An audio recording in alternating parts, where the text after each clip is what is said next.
diberkati dan mendapatkan untung yang luar biasa. Keterbukaan ini Engkau sangat rindukan ya Tuhan. Berbicaralah bagi kami Bapa, urapi dan pakai hamba-Mu secara khusus. Dalam nama Tuhan Yesus Kristus kami sambut firman-Mu. Haleluya. Amin. Amin. Amin. Silakan duduk jemaat terkasih dalam Yesus Kristus. Shalom. Mari kita buka Alkitab kita bersama-sama dalam Mazmur pasal 51.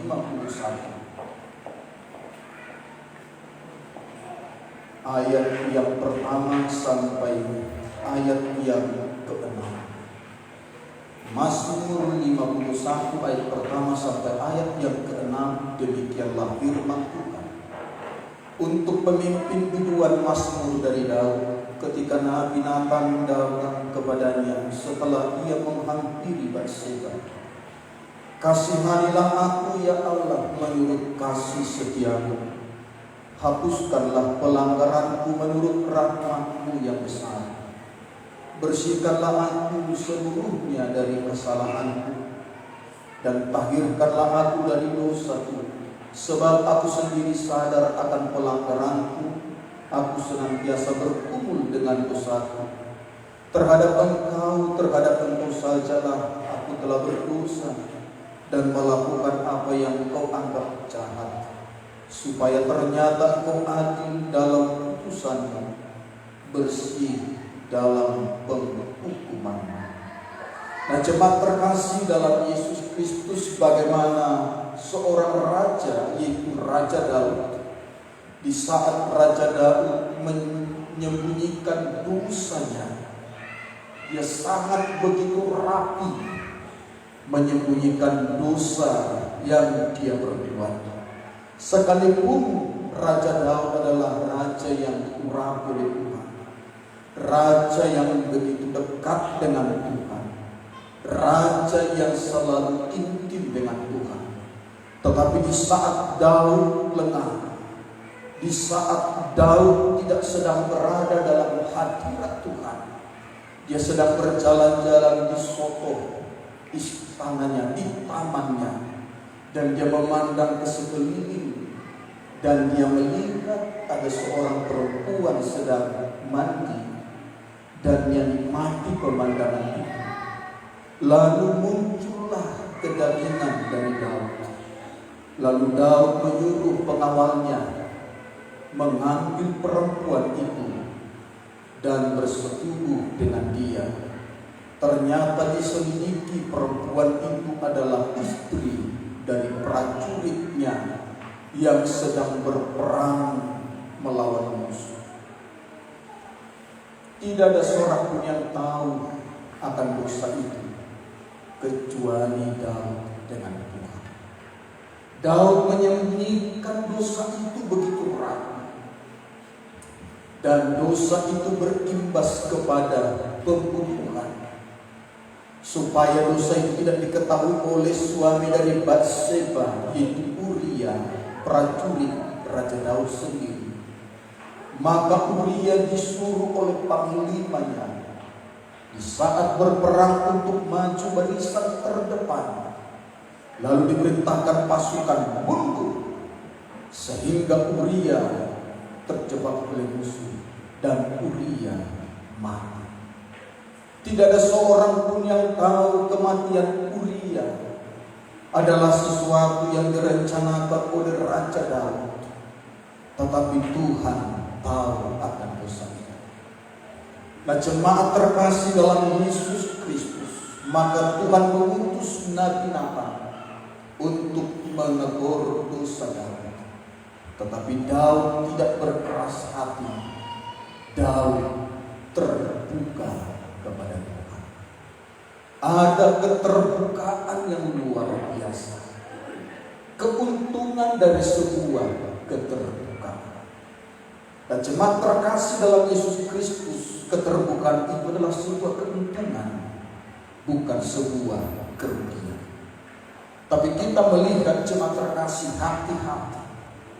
Keterbukaan itu bisa berakibat fatal menjadi sebuah kerugian dan bisa berakibat sebuah keuntungan. Keuntungannya bila keterbukaan itu adalah sebuah kelapangan hati untuk melakukan komunikasi kepada orang yang Anda percaya terhadap masalah yang dialami dengan tujuan mendapatkan solusi dari setiap masalah yang Anda ceritakan tersebut. Secara tidak langsung hal tersebut membuat Anda tenang, baik dari pikiran maupun psikologis. Ibarat seperti kalau kita berobat ke dokter. Kita berobat ke dokter, dokter selalu tanyai apa keluhan-keluhan kita. Kalau kita tidak terbuka tentang keluhan-keluhan kita, dokter bisa kewalahan apa penyakit kita. Selalu bertanya bagaimana keluhannya, seperti apa perasaannya.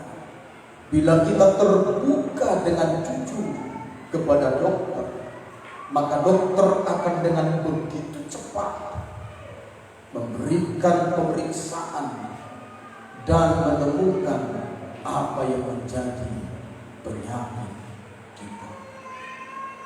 Tetapi sebaliknya jemaat terkasih dalam Yesus Kristus, terkadang keterbukaan itu bisa berakibat fatal. Kita terbuka bukan pada orang yang tepat. Di saat kita terbuka justru malah petaka yang kita alami, bencana yang kita alami, kesusahan yang kita alami.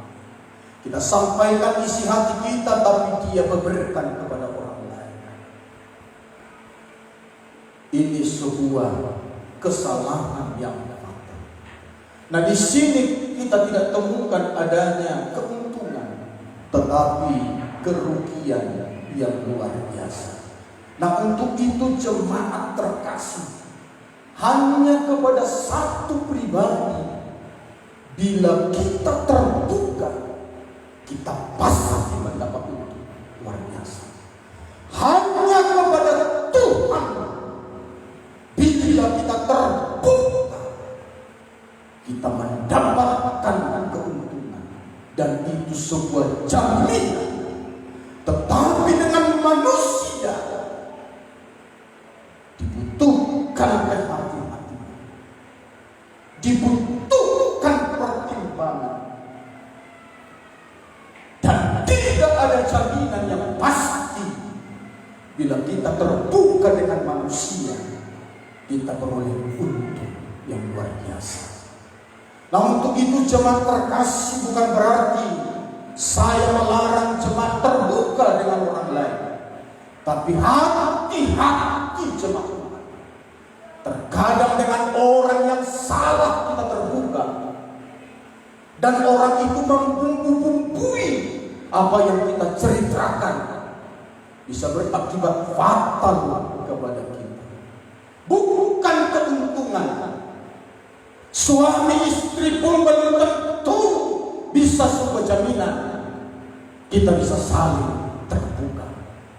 Lihatlah istrimu masing-masing, lihatlah suamimu masing-masing.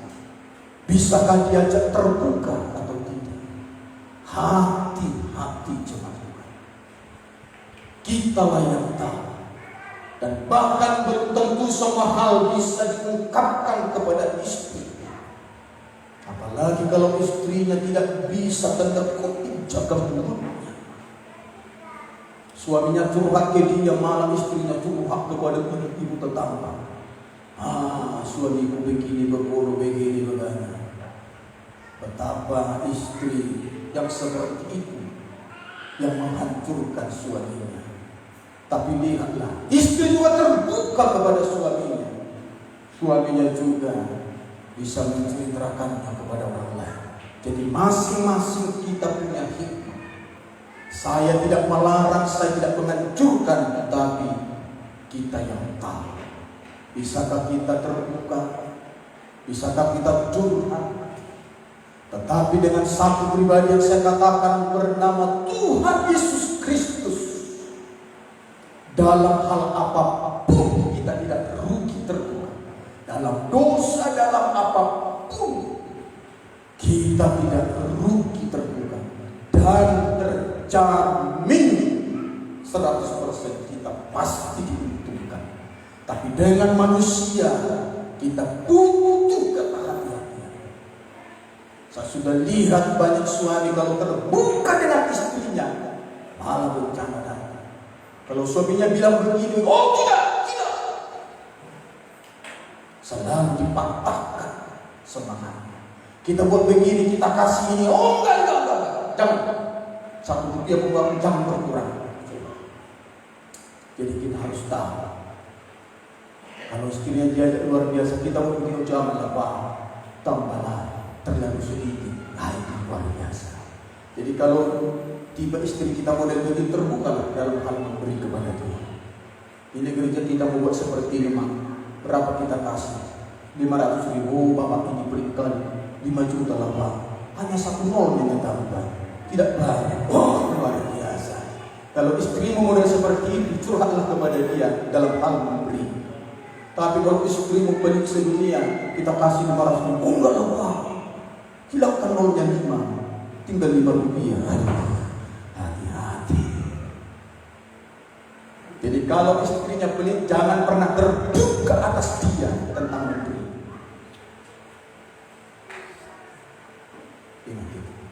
Kalau istri atau suami pelit, jangan pernah terbuka. Kita beri segini, kita beri segini. Kasih aja ke Tuhan, supaya istri mengerti. Tapi kalau masing-masing hidup dalam firman Tuhan, apalagi soal mengampuni, oh aku sudah makan, ngapain mengampuni dia? Penjarakan dia. Aduh, ngapain kita terbuka soal hal mengampuni dan mengasihi dengan orang boleh seperti itu. Tapi kalau kita ikut kurang aja nih, pulang tuh, jangan Pak, ingatkan istri anak-anakku. Oh, terbukalah soal dia. Berarti dia adalah benteng malaikat penolong dari Tuhan. Jadi maksud saya jemaat Tuhan, kita lah yang tahu pasangan kita seperti apa. Kalau ada masalah-masalah yang berat, kau kasih tahu dengan istrimu, dasar sendiri. Jangan tak tahan. Jangan pernah terbuka. Kalau kau kuat, doakanlah. Kalau kau curhat masalahmu besar begini, aku sudah begini, sementara lagi aku di PHK, tidak lagi bekerja, tidak lagi pemasukan, istrimu tidak kuat imannya, kau tidak tahu itu, dan hari itu langsung. Bilang bahannya, tolong bilang hati-hati. Dosa siapa? Dosa suami. Tapi kalau istrimu kuat, bukan hanya rohnya kuat, tubuhnya pun kuat, tenaganya bapak-bapakan. Curhatlah kepada dia soal masalah. Kalau saya bapak-bapak gak punya kerja berapa? Semangat. Waduh, itu maksud saya. Amin. Jadi lihat istrimu di bidang mana. Kalau dia lemah soal hal-hal apa, jangan pernah terbuka dengan dia. Cukup terbuka dengan Tuhan. Ya, jadi itulah disebut untung dan rugi. Nah, jemaat terkasih dalam Yesus Kristus, keterbukaan dalam kehidupan adalah keterbukaan hati manusia, membuka pintu pikiran dalam penyelesaian masalah. Keterbukaan hati manusia tidak mendapatkan persoalan. Hati manusia membuat semakin menghadapi berbagai macam persoalan, ya. Keterbukaan hati manusia untuk melapangkan cara pandang masalah kita dan jalan keluarnya. Keterbukaan hati manusia meyakinkan kepada kita untuk mengambil keputusan yang tepat. Jadi keterbukaan itu harus kita pastikan ada untung di dalamnya. Amin. Amin. Jadi kepada hamba Tuhan, masing-masing juga lihat hamba Tuhan juga. Kalau hamba Tuhan yang gak bisa percaya, jangan terbuka. Waktu kau terbuka membuat imanmu jadi semakin lemah. Lihat Saya tidak melarang jemaat Tuhan, tapi lihat manusia hamba Tuhan siapa? Lihat, bisa nggak terbuka? Teman sahabat pun belum tentu bisa saling terbuka. Di Alkitab dicatat contoh keterbukaan yang luar biasa persahabatan Jonathan dan Daud itu sudah terpuji. Tapi kalau sahabatmu ini sahabat gak jelas, jangan pernah kau beri peluang terbuka atas dia. Mari kita lihat bagaimana Raja Daud terbuka kepada Tuhan. Keuntungan keterbukaan Daud kepada Tuhan yang pertama, mari kita lihat pengampunan terjadi. Pengampunan terjadi. Jadi begitu besarnya dosa Daud, begitu jahatnya Raja Daud. Saya boleh berkata, dosa dan kejahatan Raja Daud seperti Raja Daud tidak mengenal Tuhan sama sekali. Coba kita pikirkan. Dosa daripada Raja Daud sepertinya Raja Daud tidak mengenal Tuhan sama sekali. Kenapa? Dosanya berzina, ambil istri dari prajurit. Ini begitu jahat. Orang yang tidak mengenal Tuhan pun belum tentu sesadis ini. Tapi Daud adalah orang yang diurapi Tuhan, orang yang dekat dengan Tuhan, bisa jatuh kepada dosa yang sangat besar. Bukan hanya berhenti di dosa perzinahan, tapi dosa pembunuhan. Supaya Raja Daud bisa mengambil Batseba menjadi istrinya, harus dibunuh suaminya bernama Uria. Orang yang tidak kenal Tuhan pun tidak melakukan dosa sesadis. Betapa jahatnya, luar biasanya dosa daripada Daud ini. Tapi dia terbuka kepada Tuhan. Dia terbuka, Tuhan, aku sudah berdosa. Itulah Mazmur 51 ini, pengakuan daripada Raja Daud. Aku sudah menghampiri Batseba. Kepada apa aku berdosa, Tuhan? Betapa Daud dengan tetesan linangan air mata terbuka kepada Tuhan. Itulah hebatnya sebuah keterbukaan. Dosa Daud detik itu juga dihapuskan oleh Tuhan. Kira-kira manusia bisa gak lakukan ini? Belum tentu. Saudara Batseba, saudara Uria, bila tahu Daud adalah dalam dibalik kematian Uria, belum tentu sampai matinya bisa terima dan memaafkan Raja Daud. Tetapi Tuhan menghapuskan, bersih, dan tidak mengingat dosa itu. Karena apa? Karena Daud terbuka. Tapi kalau tidak terbuka, dosa itu akan tumbuh terus. Dosa itu tetap ada. Bahkan dosa itu menular karena tidak diselesaikan. Kenapa Adam dan Hawa pada waktu mereka mengambil buah larangan itu, Tuhan berkata, Adam, Adam, di mana engkau? Tetapi waktu Tuhan bertanya, apakah kau makan buah larangan itu? Tetapi Adam tidak mengaku. Adam tidak terbuka. Malah Adam melempar kesalahan gara-gara Hawa, perempuan itu. Ditanya Hawa, kenapa kau makan buah itu? Lalu kau kasih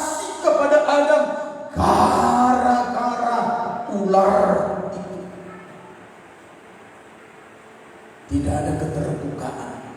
Itulah membuat Tuhan murka kepada mereka.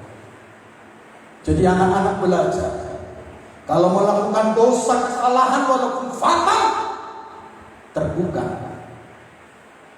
Dan saya mau katakan orang tua kalau anak sudah terbuka, jangan dibunuh. Oh, ambil anakku, lain kali dia tak mau terbuka lagi. Laki siap berhubungan sama tangan kedua itu.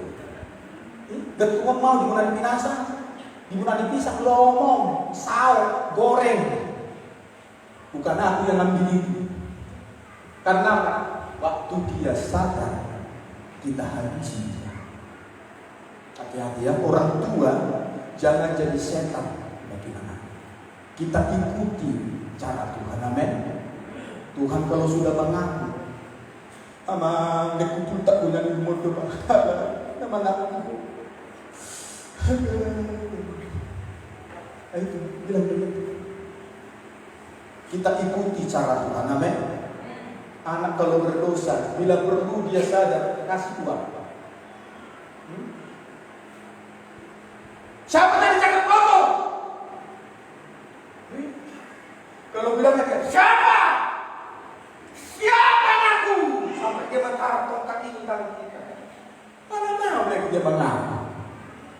Tongkat sudah bergetar. Di pikirannya malah mana? Bisa kita. Tapi kalau kita lihat, siapa tadi cakap kotor nak? Yang ngaku 10.000. 2 kali cakap kotor 20.000. Waduh, tunjuk tangan semua itu.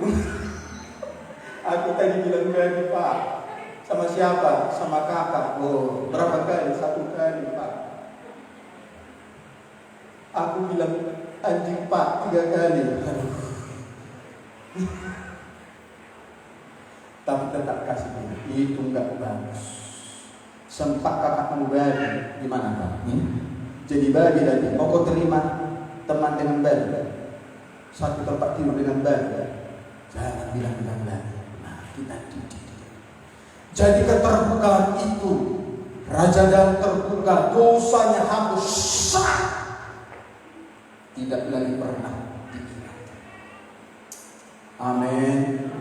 Jadi kalau kita berdosa, Tuhan ampuni aku.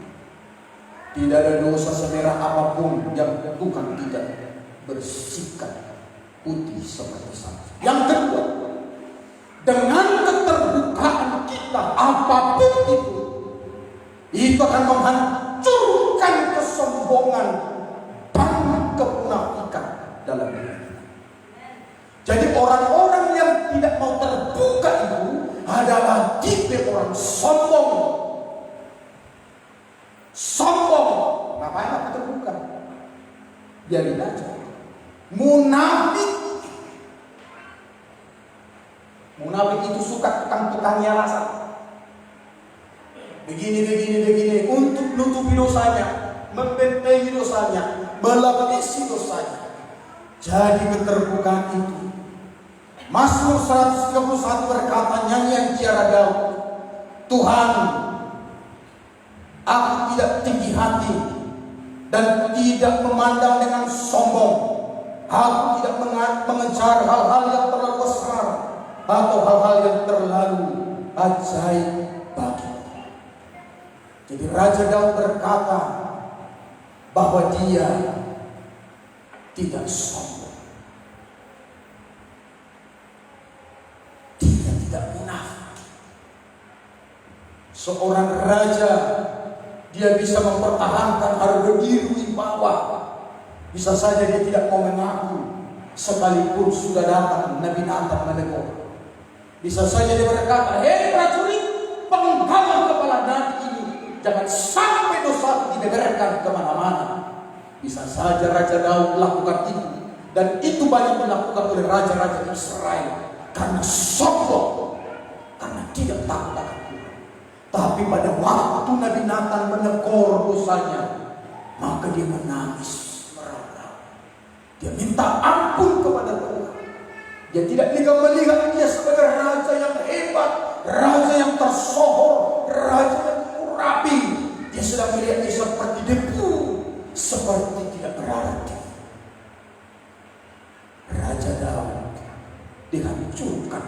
kekosongan. Kita terkadang-kadang kalah sampai habis-habisan kita simpan dosa kita, sampai mati-matian kita tutupi dosa kita. Hati-hati. Ya, kalau ada jemaat Tuhan hari ini sampai menyimpan dosa begitu rapi, hati-hati. Cepat selesaikan, terbuka. Kalau kau nggak sanggup terbuka dengan orang lain, minimal pun di kaki Tuhan, akui satu persatu dan minta aku mau berubah, aku bertobat Tuhan. Ya, jemaat terlalu gampang berbohong. Jangan pernah mulai satu kali berbohong. Kalau jemaat sampai 2-3 kali terus berbohong, bohong itu jadi mendarah daging dalam diri. Hati-hati jemaat. Hati-hati.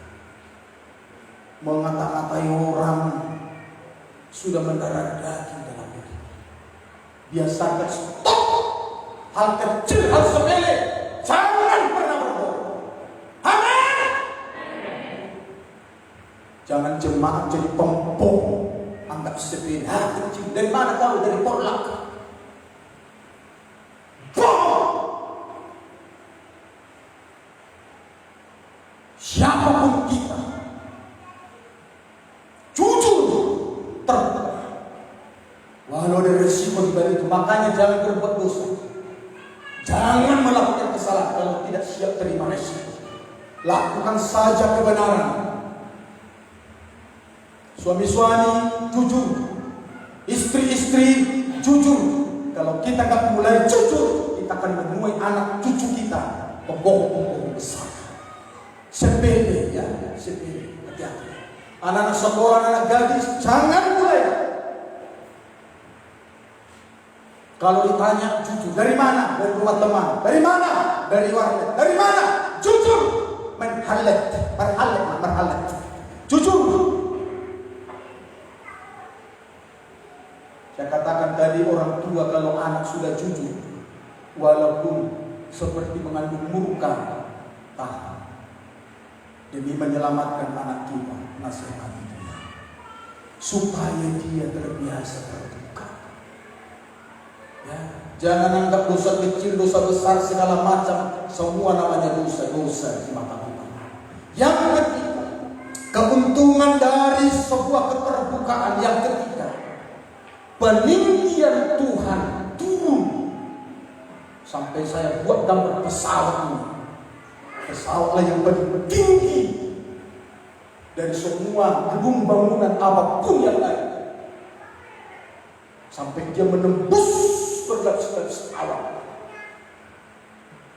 Tuhan akan tinggikan kita setinggi-tingginya.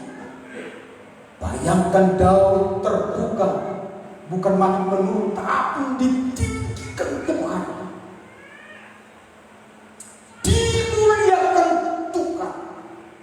Jangan merasa tipuan setan. Kalau waktu terbuka, hancurlah semua.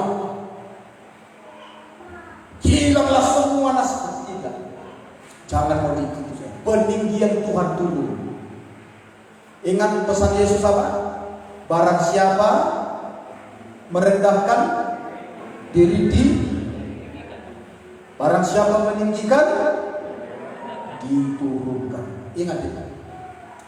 Daud belajar merendahkan diri di hati Tuhan.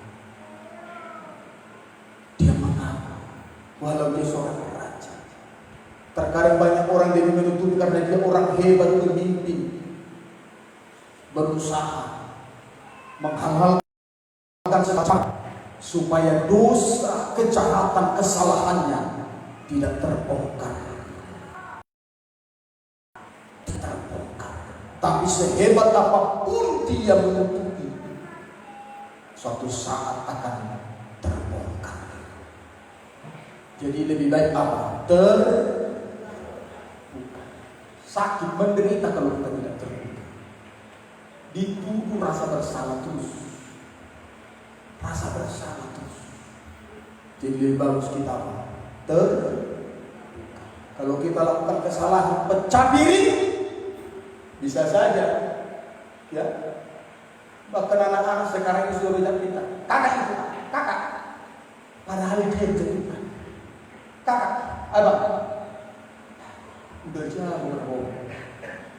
marahi dulu, dia dulu diri kita.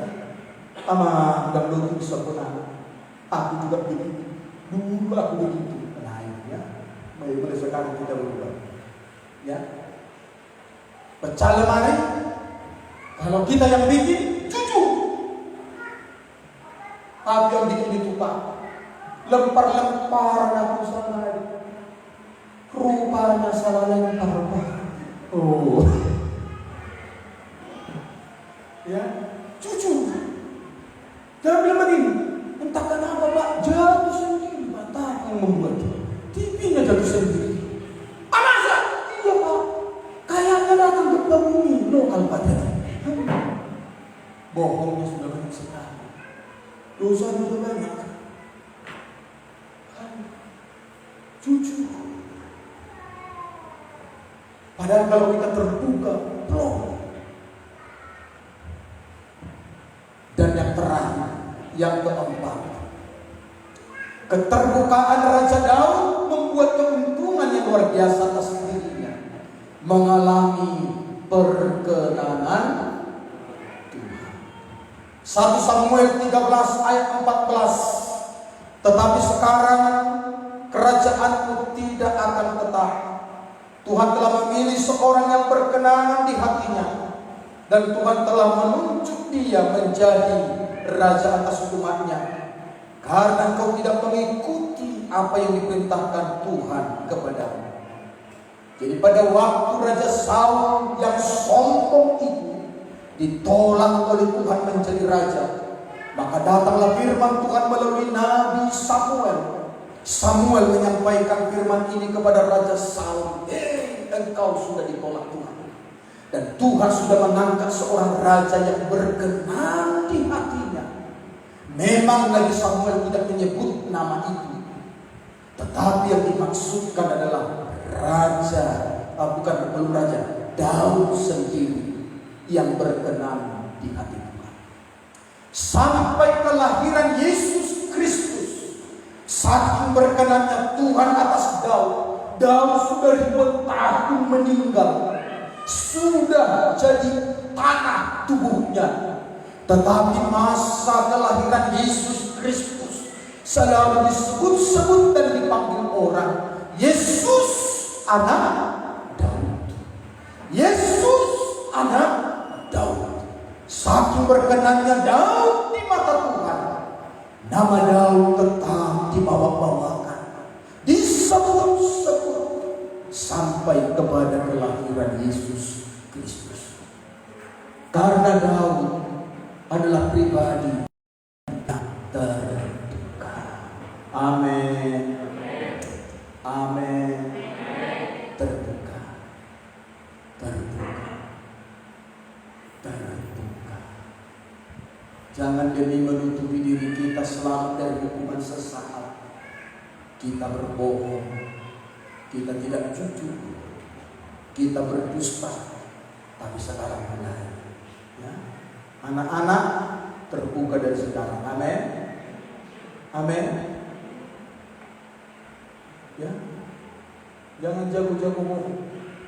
Pecah piring satu langsung lapor. Pak, laporan. Kenapa? Pecah piring satu. Begitu. Langsung ya. Dari sekarang. Amin. Pak, laporan. Aku makan mau sekolah aku tadi, karena kulihat kawanku makan bakso. Datang ibu, akhirnya pakai sekolah. Kasih tahu, nggak apa-apa. Dan orang tua dengar, jangan hajar anakmu gara-gara dia terbuka. Kita ikuti cara Tuhan. Kalau terbuka, cuma nasihatnya. Lain kali jangan ya, jangan pesan. Kita heran, waktu dibohongi aman, waktu jujur kita hajar, ini salah. Orang tua juga banyak salah. Jadi kalau anak kita sekali pecah TV, pecah apa semua, tapi jangan kesempatan anak-anak suka pecah-pecahin ya, berdosa juga. Kau akan menjadi anak yang kurang ajar di mata Tuhan. Terbuka kesempatan Bapak, kalau terbuka begini, jangan. Hati-hati, jangan mencobai Tuhan. Dosamu tetap ada. Kalau kau lakukan itu dengan segala macam, jujur. Orang tua juga jujur. Amin. Kita harus terbuka.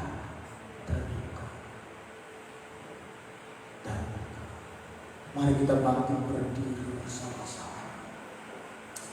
Kalau ada sesuatu yang berat kau akui,